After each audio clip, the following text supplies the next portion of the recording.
Hello everyone, welcome back to another video. My name is Matthew and today we're doing another figure comparison. Today we're doing a figure comparison between the Playmates Shin Godzilla V1 versus the NECA Shin Godzilla. This is a bootleg, but it's close enough to the original and I refuse to buy it for the prices it's going for nowadays. So with that being said, I wanted to do this for quite a while, and I think I did this with the Atomic Blast version, but I never got the original up until now. So what we're going to be doing here is again doing another category things. Sculpt and paint, articulation, size, accessories, price, availability, and packaging. And yeah, we're just going to pretty much be going through the notions. You know how the game is played, so let's go ahead and do it. First of all, when we go to the sculpt and paint of both figures, I'm going to say, and obviously confirm, both of them used the same mold. That being, again, the NECA Shin Godzilla base mold. But at the same time, you know, the Playmates actually kind of modifies it in a lot of interesting ways. Interesting. Actually, it's still interesting, so I don't really think I need quotations. But as you can see, the heads on both figures are definitely the same mold, but they're very different. See, the NECA has a much more defined mold because it is the original. It's a lot more detailed and it's a lot better painted, having like a lot of red splotches around the head, much better painted teeth, and of course the gums, and of course the dorsal fins having a lot more red than its Playmates counterpart. While the Playmates simplifies that, having a bigger eye, oatmeal for teeth, and red for the gums. Although it just looks like it also actually they took out the membrane that the original NECA Shin Godzilla had, as opposed to just keeping that in, which I do find a little interesting. But it also gets rid of a lot of the red and kind of does something interesting with the joints. See, I'm getting into the articulation here for a bit. It's on a ball joint, but when you pose it upward, it actually like extends upward and it just looks off to a lot of people. I don't really mind it. But when you pose it downward, then you kind of get a bit of a more neutral Shin Godzilla pose. They decided to go this route and make it elongated, kind of looking more like a crocodile. Yeah, it doesn't really suit it at all. Coming down to the torsos, pretty much is the exact same thing going on as the rest of the head was.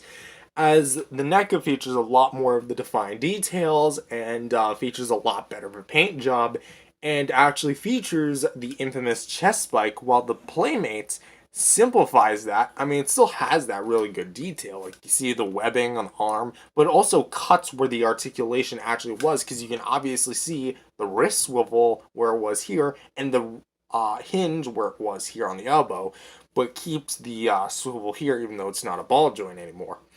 And also gets rid of the infamous chest spike. And even just pointing at, as far as like the head, frontal head on shot moving, actually no, I don't think we can really do that. It's abundantly clear that like this one doesn't really have as much of the red as this one does, and it's just overall executed a lot better on the NECA. And as well as like the claw paint, it's very simple here, but also features a lot of the red and the shading and whatnot. While this is just basic gray, no extra red to bring out some of the extra details, which, I mean, say that again. Moving on down to the thighs, the very thick thighs that Shin Godzilla is known for. And I think at one point was the thickest thighs before Ultima came onto the scene, proportionally speaking at least, to a Godzilla, because Heisei ain't got nothing on this dude. Again, it's mostly the same thing. The NECA has a lot more of the defined details going throughout the body and features a lot of the better like ridges and cuts in the movement, and overall having a lot better of a red wash because you got some like red divots down here and then a lot more of the red wash up here. It gets a little bit more mild, but once you get to the foot, it's all haymaker crazy. And again, you can't really see it too well on camera, but there is some good shading found on the claws versus the Playmates. While they only feature one splotch of red here and that's it, all the detail here is carried here, muted a little bit. Like if I had a dial, this would probably be about a 20 to 30% muted, at least in my opinion, as far as like overall, because it's definitely muted here versus here. What, and also features some of the most plainly painted claws literally of all time, because like it's just gray. And even on mine, where the paint kind of bled onto the foot a little bit. Yeah, not necessarily the best. And lastly, well, not lastly, moving on to the tails of the figures. Again, it's mostly the same thing. The NECA has a lot more of the better, kind of like even distributed paint, and has a lot better of the red wash versus the Playmates, where it takes the detail and simplifies it down and only features red in a few spots. Like here on the base, here's some red lines, nothing in this segment. Here we have some more red lines, and then it gets to that infamous tail tip. And again, the tail in particular should be proof that Playmates did take the mold from the NECA Godzilla, regardless if it was from Toho's permission, or they just took a NECA figure and rescanned it and sold it out for themselves because of that whole Walmart debacle. This is pretty much like definitive proof that it was a NECA mold. And the last part of the tail, just the tail, is the infamous tail tip. And the reason why I'm comparing it separately is because, in my opinion, I think the Playmates did it better than the NECA Bootleg did, and even maybe even the NECA Original. Why? Because even though there is a little bit of bleedage, like right around here, as far as like where the tail is correctly painted, even though the whole figure should be painted like this, it just does it a lot better. It's more of a darker, accurate color, like it was in the film, and it just shows a lot more of the bone structure a lot better versus the NECA. Even though this is a bootleg, it's close to the original enough to where it looks so iffy. Like it has like these tiny little chunks, which I'm guessing are supposed to be like, I'm guessing it's supposed to be bone, but at the same time they paint the other bone parts black. So why they paint this like yellow? It honestly just looks like corn stuck in poop. I'm sorry, that's literally what it looks like. But this and this, that doesn't really do it well. So if there's one thing that Playmates did better than the original NECA and even the bootleg, it's that they painted their tail tip better. And as you can see, going lastly to the dorsal plates, very different. Originally, when I saw the promo pictures of this guy, I thought he was going to feature the red inside of the fins. Nope.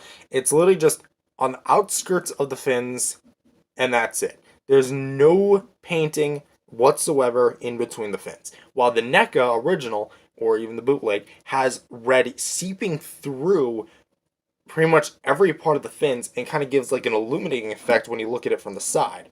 And I think it's just done a lot better. However, this conversation would not be finished if we're not talking about this guy, which standing him correctly, because these guys' tails are like so long. I think that this is what this guy should have done. Keeping the outskirts, but also painting the fins like they are supposed to be.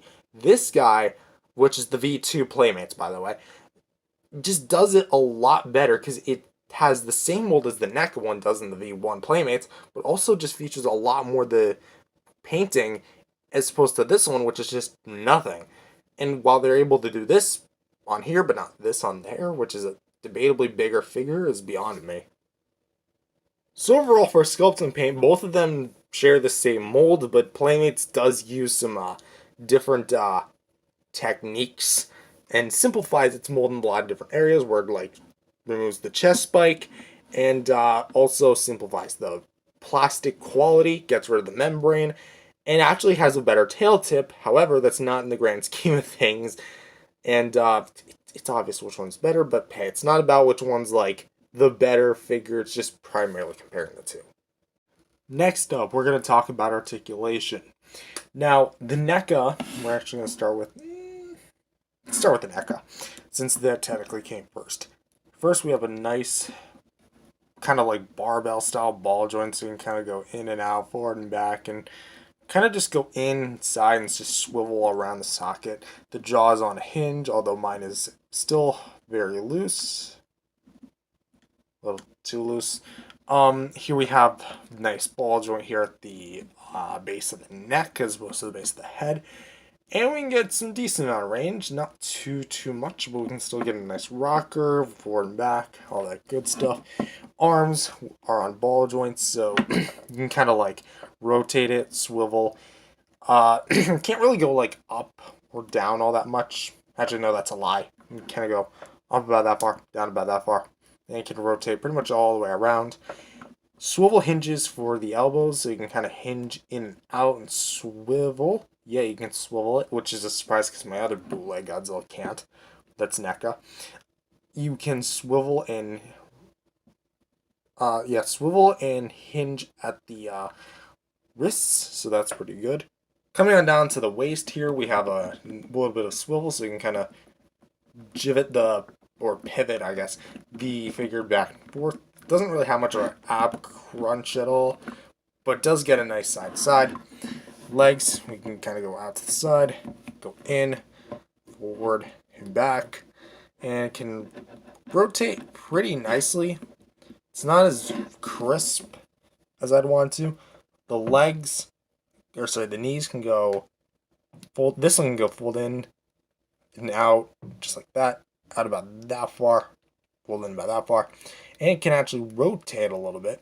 This one I have a bit of issue with because like the hinge is not even moving. I tried doing the dish soap trick, and all it just did was free up the hinge. So sorry, the swivel for the hinge. So what I'm guessing is that either one, that hinge is really tight in there, or it's stuck with paint, or two, there was no hinge cut to begin with. It looks like there's a hinge, but let's be honest, can't really have a quality when it comes to bootlegs. Well, you can, but depends on which bootleg you get.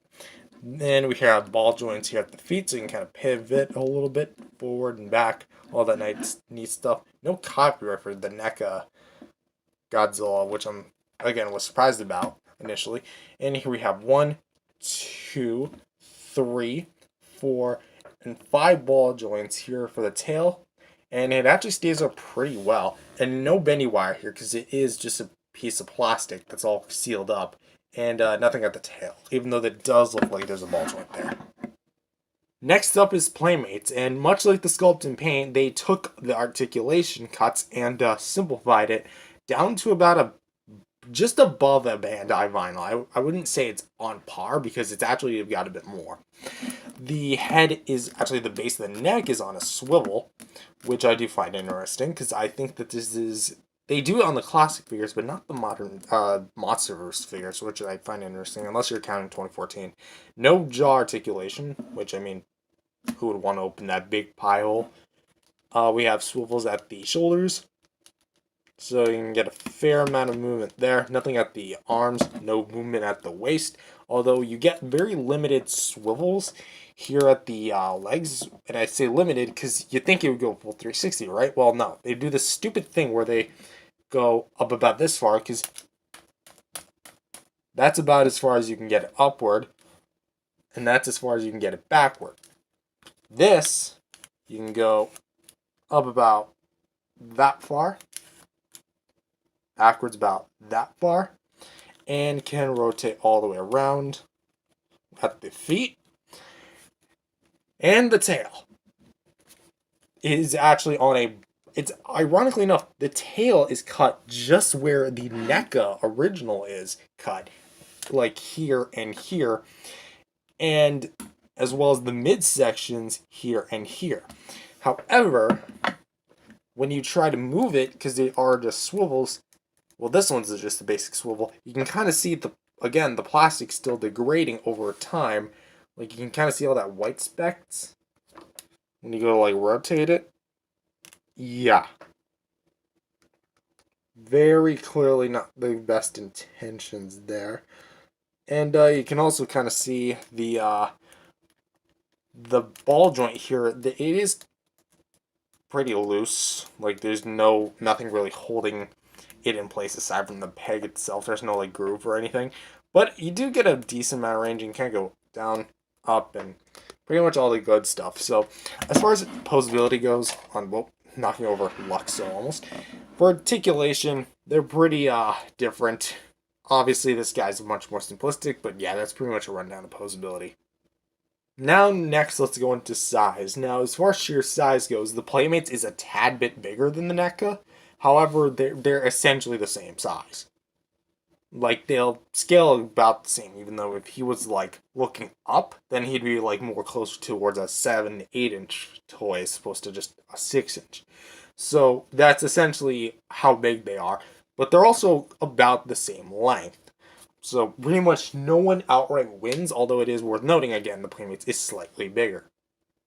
Accessories, and really no one has any accessories, although what is worth noting is that even though I already pointed this out in the review, but he actually borrows the tail mold from the Atomic Blast Godzilla, and he can actually use the tail beam. If you need proof, he has the peg hole. It's right there, right at the tip of my finger. So obviously, somewhere where this guy was manufactured, they put the tail parts together and painted it red. So, yeah. Price. We're going to use MSRP. Original releases of these guys. The original NECA Shin Godzilla was about $20, and this guy was about $13, I believe. But really, that's not much of a difference. But, again, he is technically the cheaper figure, but they're both cheap. Now, as far as availability goes, a bootleg Shin Godzilla can be found anywhere, but the original cannot. But at the same time, the original was released across all major retailers like Toys R Us, Target, Walmart's, pretty much everywhere. Well, this guy also hit those retailers for only a short period of time and never got a reissue until this guy rolled around and was essentially his replacement up until the discontinuation of the Toho Classic Series line. So, essentially speaking, they're both at a kind of a loss nowadays, but they were pretty neck and neck when they were both being produced. And packaging, and I'm not going to bust out his packaging, but essentially both of them had different types of packaging. He came in two different types of boxes. One was the standard clamshell, you already know, with the Bandai Creations Godzilla from 1954, but the other one was a stylistic Godzilla 2016 poster box with the Shin Godzilla poster in red, and featured a read-up on the back, which I honestly think was like a huge step up. Well, this guy featured the standard Bandai Creations like box that you all know and love, but it features the 2000 box, 2000 Godzilla on the box as opposed to just the 54, and also features more orange. And again, honestly, that's pretty much the main differences as far as like the packaging is concerned. And so overall, that's basically all there is to show as far as differences and similarities go with the two figures. There's really not a lot to talk about, surprisingly, because, you know, I've talked about these two like several times, you especially, and you off camera, so really, it all depends on which one you want to buy. I would just recommend getting him, because with the other one on the market, there's really no reason to buy this thing. Unless you want just a so bad it's good or just outright bad Godzilla toys. He's serviceable. He's pretty good, I would say, even for a bootleg. But with that being said, thank you guys for watching this video. If you guys liked it, definitely subscribe to the channel. Believe in Jesus, accept him as your Lord and Savior today. Spread the gospel. And I'll see you guys in the next video. Peace, everyone. God bless.